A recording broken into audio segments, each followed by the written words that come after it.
President Biden in the State of the Union rightly denounced Putin's invasion of Ukraine.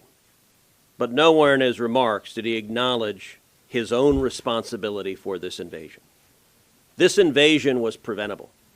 It's the direct result of two catastrophic mistakes from the Biden White House. Number one, last summer, the disastrous withdrawal from Afghanistan, the surrender to the Taliban. Every enemy of America looked at Washington and took a measure of the man in the Oval Office, and unfortunately they concluded that the president was weak and feckless and ineffective. And at the time, I and others said the chances of Russia invading Ukraine just rose tenfold. The chances of China invading Taiwan just rose tenfold.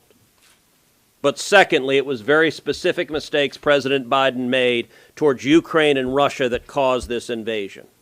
Putin has long wanted to invade Ukraine. He wants to reassemble the Soviet Union. He wants to reassemble the Russian Empire of 1922.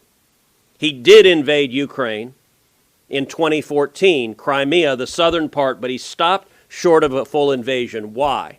Because his major source of revenue is selling oil and natural gas, and the natural gas goes on pipelines right through the middle of Ukraine. And he couldn't invade without endangering those pipelines and limiting his ability to get Russian gas to Europe. The next year, Putin began Nord Stream 2, an undersea pipeline that goes straight from Russia to Germany and skips Ukraine. The purpose of Nord Stream 2 was to enable Russia to invade Ukraine. In 2019, I authored bipartisan legislation, sanctioned legislation, to stop Nord Stream 2.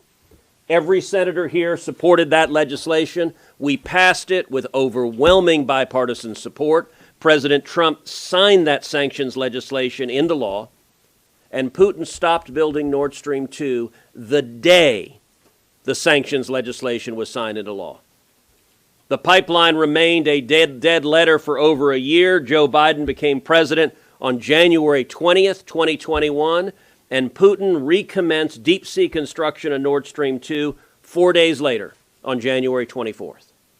Because Biden projected weakness and specifically that he would waive the sanctions. Several months later, Biden formally waived the sanctions on Russia, giving Putin the green light to build Nord Stream 2. That is why Russia invaded Ukraine. At the time Biden waived the sanctions, Ukraine and Poland both said the result of this will be a Russian invasion of Ukraine. I and others up here said, if you waive these sanctions, we are going to see Russian tanks in the streets of Kiev. Tragically, we're on the verge of that right now. Final point. Joe Biden and his administration don't want to win this war. You didn't hear a word last night about victory. Biden is resigned to Putin winning, to Russia conquering Ukraine, to the Soviet Union taking a major step towards being reassembled.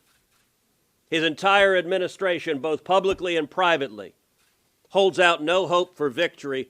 I'm going to suggest the approach on this invasion. It is borrowed from Ronald Reagan when he was asked, what's your approach on the Cold War? He said, very simple, we win, they lose.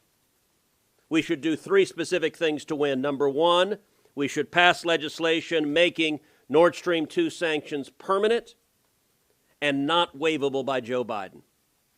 Number two, we should pass overwhelming sanctions on the Russian economy using our economic might.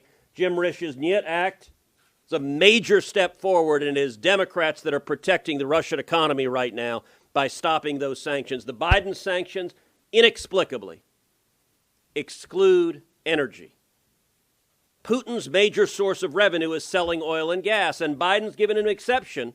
You can continue getting billions of dollars to fund the invasion of Ukraine.